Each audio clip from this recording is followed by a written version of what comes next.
Hey guys, Ryan here. I wanted to make this video. Um,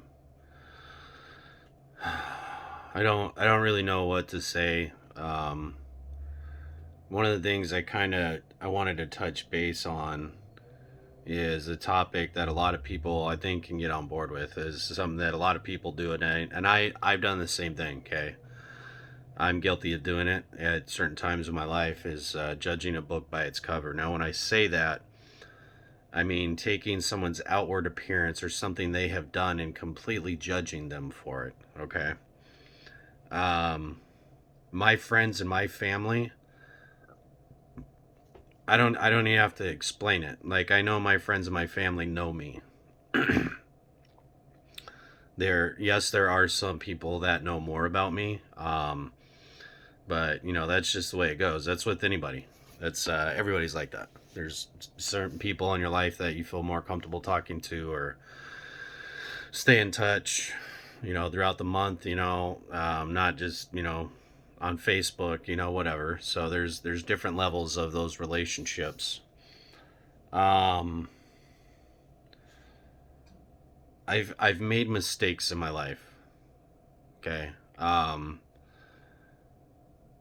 And I can tell you for a fact that when I get the bipolar depression, the manias and anxiety kicks in, I feel like my life is out of control. There is this darkness that blankets the light that is normally within me.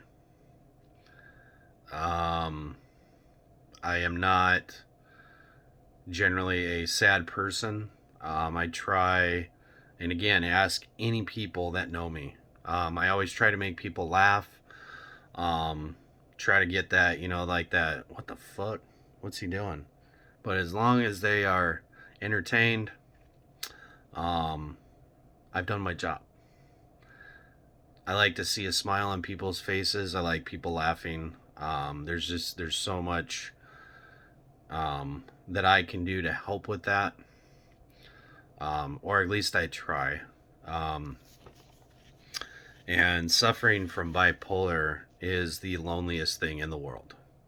I've said it before in one of my videos. I'll say it again. I'm gonna dive into um, just real quick ish. Um, so I'm gonna put myself out there. I was separated from my family, my biological family, my brothers and sisters, my mom, and my sperm donor, um, my biological father. Um, and at a young age, they were not equipped um, mentally or emotionally, um, or maturely enough to raise us. Um, they had opportunities to get us back, they failed. So I was torn apart from my brother and my two sisters, and I ended up in the system. I went through 12 foster homes. Not two, not three. I went through 12 foster homes, okay? I had stuff done to me. I saw stuff before because at the beginning they allowed us to stay together in the foster homes, but that was only the first couple, few, and then we were split. Um, I've seen stuff. I have had stuff done to me. I have seen stuff done to other children. Sexual abuse, molestation, rape, physical abuse, mental abuse. Um, and I'm talking in some of these houses, it made Texas Chainsaw Massacre look like a fairy tale. minus the, chainsaw part, obviously. That stuff, if you ever tell me that I use what's happened to me as a crutch, I got one thing to say to you. Fuck you. You have no idea how it's affected me. Me. Not you. Me up here. How it's affected me here. One of the biggest things that fucking pisses me off is people that sit there and without any fucking knowledge can sit there brazenly and say, oh, you use your shit as a crutch.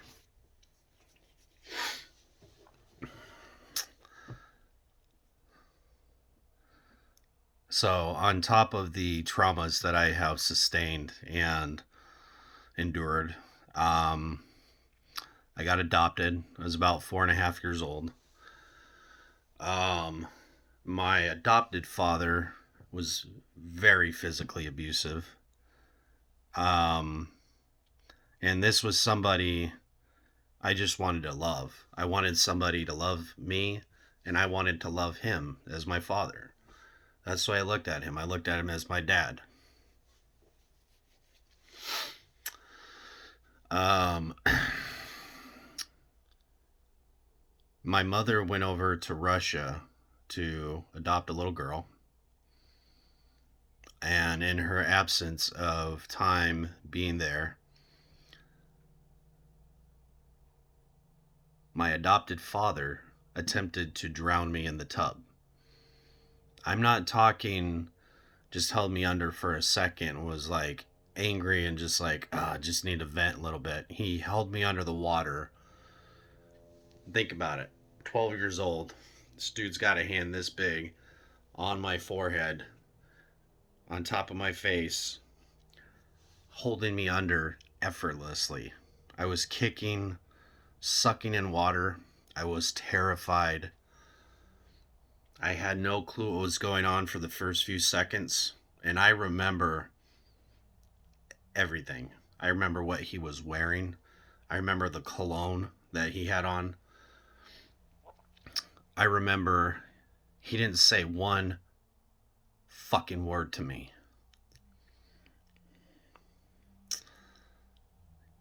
His oldest daughter came in, my stepsister at the time, and intervened.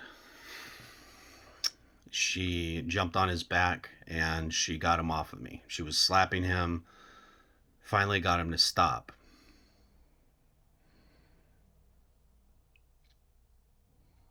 That single moment in life has always made me question my self-worth. I have gone to massive amounts of therapy over the years.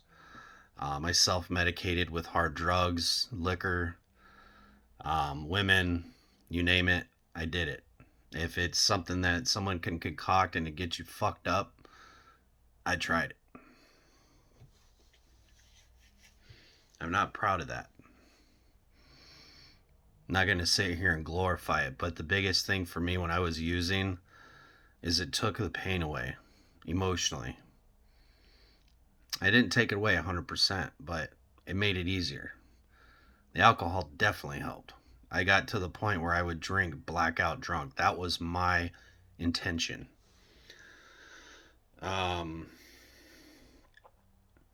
So anybody that's ever known me over the years, the best way I can describe it to you is I have this switch up here that doesn't turn off.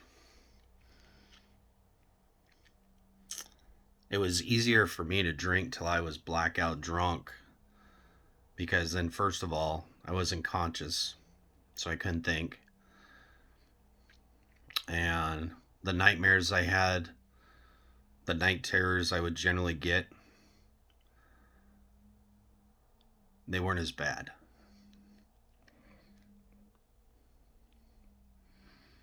I had this reoccurring nightmare, and I remember I would be sitting there in the tub, so much anxiety looking around me. There were no walls. just a black room. And then out of nowhere, this shadow would come out. And I was terrified.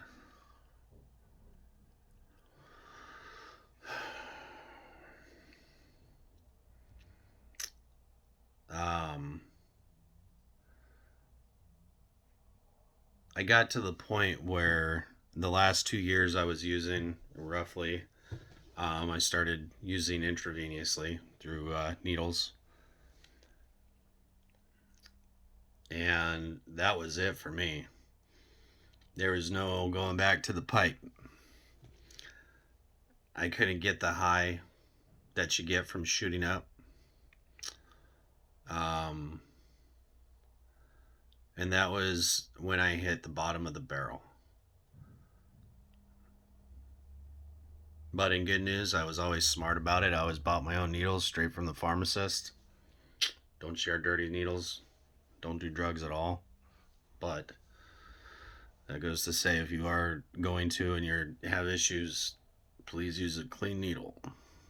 No reason to contract HIV or hepatitis C or anything like that.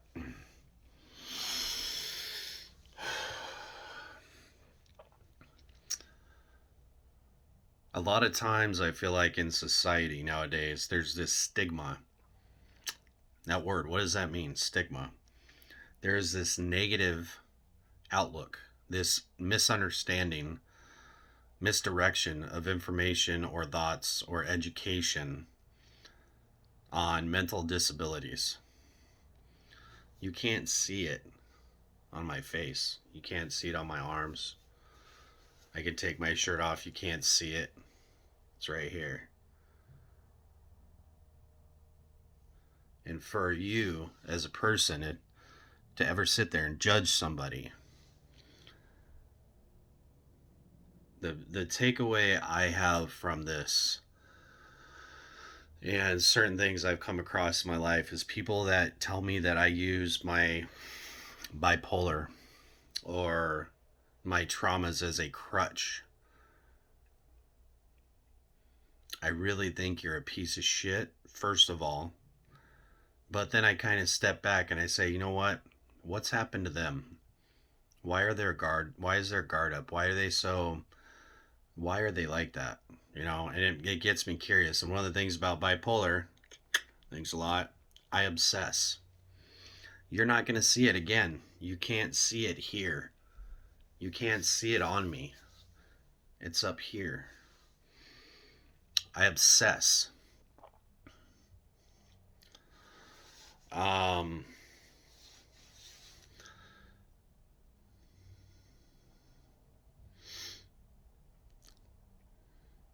The people that I have in my life that I care about, the people that I love and call friends and family,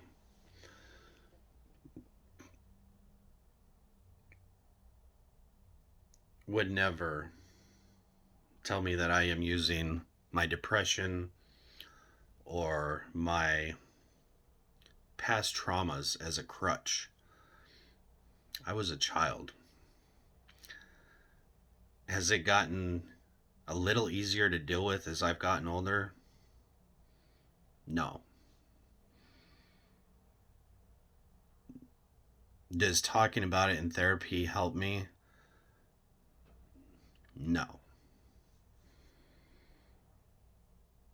What makes it better for me is knowing that somebody knows. That therapist will sit there, regardless of if they're getting paid to do a job, and in that moment, an unbiased opinion, compassion, and empathy are shown to me. And it's sad because there's people out there, I'm not going to pay for them to sit there and listen to me or act like they care. And nobody should ever have to do that. But that is one of the biggest reasons I turned to therapy. Is because it was somebody that would listen. And I don't ever feel like I'd been judged.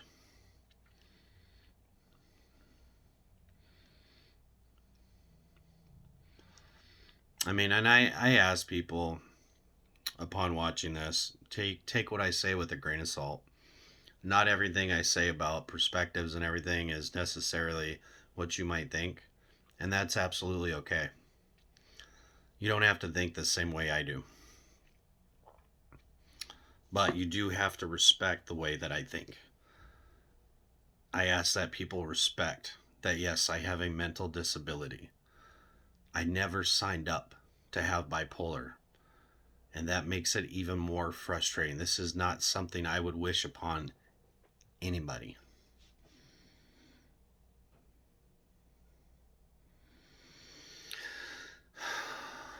I am taking steps, going back to therapy. I'm hoping in the next few weeks I can get onto some medication. Usually takes about a month and a half for it to kick in. I cross my fingers and I pray to God that that goes well. I know I need the help to balance me out, to help, um, and the best way I can describe it to people: bipolar and bipolar depression and manias. There is a switch in the brain that does not shut off.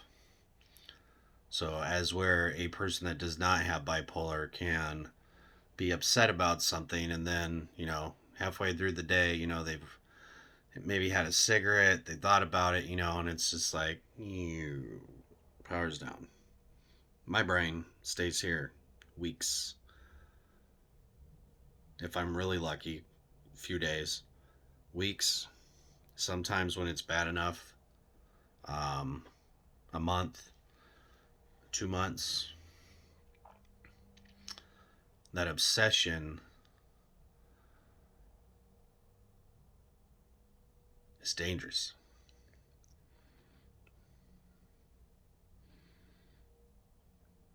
Now, upon saying all of this, I am not.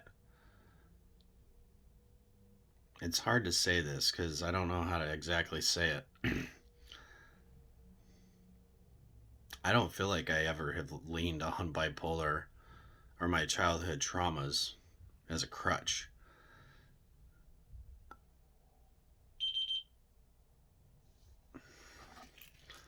There are people out there that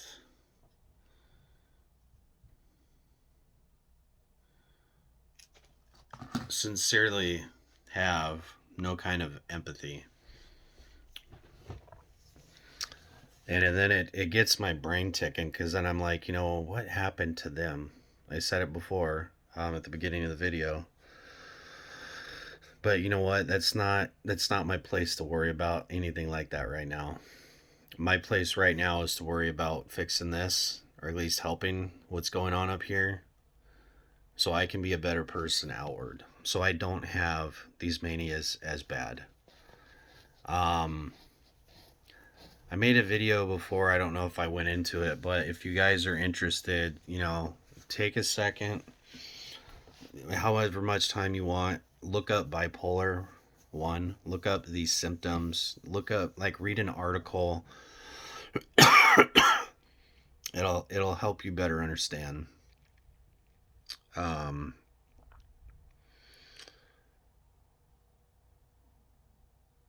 Is pretty much what I got for now. I got about 30 minutes till I hop on with my therapist. I got a telecom video conference with her, video chat with her. It's first time meeting her, so good luck. Hopefully, it's a good fit.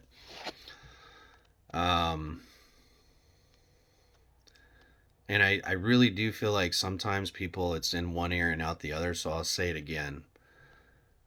The one thing I ever will get pissed off about is you telling me that I'm using something as a crutch. That shows me how narrow-minded you are. That shows me that you lack empathy, and it shows me that I am not important to you. That is very clear. This is not a conversation. This is not, well, do you think this person or what? No. To me, and here, and up here, that's it. There's nothing you can say to change my mind. That is how I feel in a situation like that. I want to let everybody know out there, and I mean this, I absolutely mean this 100%. You can call me, text me, message me, FaceTime me, or Facebook time me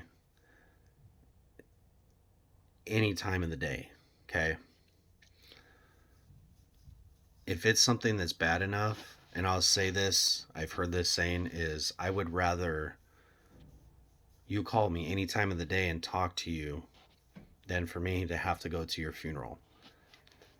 If you suffer from depression, anxiety, and you get to a point you just want to talk to somebody, I'm a good ear to listen to. If you ever want input, advice, coping mechanisms I've tried over the years, some of them work, some of them don't, for me. But I'm telling you, like I am here. You are not alone. I don't ever want you to feel like you're alone. I, above anybody else, knows exactly how bipolar depression makes me feel. It takes this warm energy that I have, that I try to put out there in the world, and it fucking smothers it. In that moment, I can't think of, or I have a very hard time latching on to people, memories, and ideals that would keep me alive.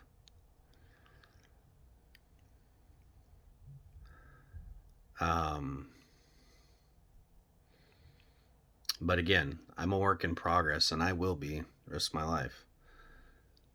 And it's what I choose to do with that. And I choose to work on me. I may fall short. You know what? I'll say it. I am going to fall short sometimes. I'm human. Just like you.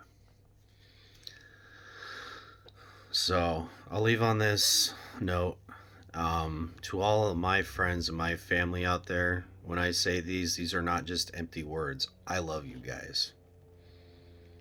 There is not one thing that I wouldn't do for you with it. If it was within my means, if it was financially, or you needed help moving something, or needed some gas, food, someone to talk to, want to hang out, whatever. And it's not out of pity. Like, it's because I want to hang out with you. I will do that, hands down, no problem. And like I said, if it's financial thing, if it's in my means, I will help.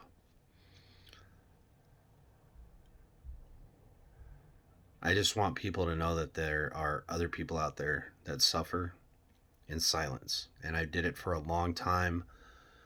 That's why I ended up with a noose around my neck. And that's why I have had suicidal thoughts in the past. I never once have ever thought of hurting somebody else, except my stepdad. Understandably so. The guy fucked me up. So, anyways, I mean, like, I'm trying to clarify, like, I have never once had dark thoughts of hurting other people, ever. I don't have that in me. That is not who I am. Even when I have been in my darkest, lowest moments of depression, anxiety, stress, never once have I ever thought, man, I could just go out and kill people. I want to. It has always been self-indulgent. I guess I'll say that. I don't know if that makes sense. And it's not. Sorry, I got this little smile because there's actually people out there that I called friends or family, and I tell them I love them. And they've actually told me, you're feeling sorry for yourself. You're using You're using certain things that have happened in your life as a crutch. I'm sorry that every day I can't put on a fucking mask and bury my emotions, which I choose not to fucking do. That's how you want to live.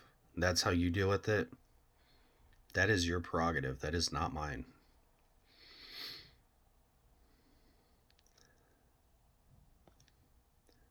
Don't you ever fucking tell me I'm using what happened in my life as a crutch. Again, I'll say it again. That shows me what disregard you show to me as a person that should matter to you, but I don't. In that moment that you said, oh, he's using this as a crutch, you have no idea what I go through on a fucking daily. You have no idea.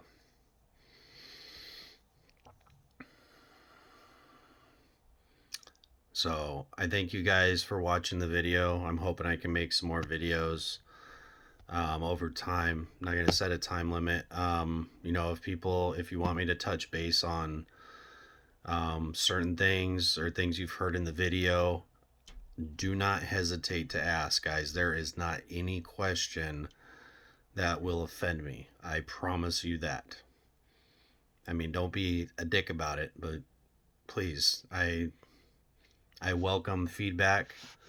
When I say feedback, not on what I've told you. My story, my life, things that have happened, off limits. You can ask me how it's affected me. You can ask certain questions about it, but don't make it personal. That's all I ask. You know what? That's not even, I don't know. Just ask any questions you want. Anything. There's something you'd like me to touch base on, or something that you would like me to get a message out there, I'm willing to do that. So to all my friends and my family out there, I love you guys. I hope everybody has a great weekend. Keep your head up. Just remember, it's cliched for me to say this, and I will correct myself. I hear people say take it one day at a time. If you need to take it 1 hour at a time, you do that. If you need to take it 10 minutes at a time, you do that. You take all the time that you need. If you're struggling up here and in here, you do you. You do what will make you feel better. You focus on you, your mental health, your emotional state. Because at the end of the day, there are people closest to you that will fail you. They will let you down. And that is just a fact of life. So, I'm not perfect, and I have a lot of shortcomings as a person. But if you ask anybody in my life that is a true friend of mine or a family member that knows me and doesn't sit there and talk shit about me, they will tell you. I try to wear my heart on my sleeve. I want positivity. That's all I've ever wanted in my life. I try to make people laugh, and you know, I can put the clown side away for a little bit and, you know, be serious. I do have that ability. Just because I have bipolar doesn't mean I'm, you know, doesn't mean that. I can sit there and have a heart to heart with you, and you know, that's one of the biggest things I want people to know is you're not alone. I'm here.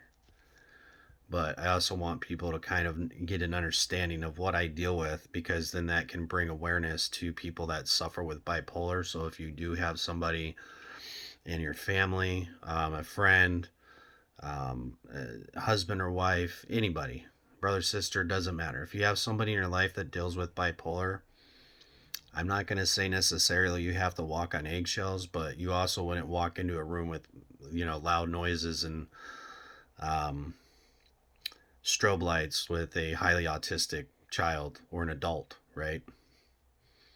Like you would see and know that, hey, this person has autism. Loud noises upsets them. Like, you know what I mean? Like, you know where I'm going with that, right? Like, you wouldn't purposely just try to light the fuse. So, anyways, that's what I got for you guys today. I love you guys. Have a safe weekend. Till next time. This team sucks. Well, they both suck this year, but that's all I got, guys. I will talk to you guys later. Have a good one. Stay safe out there.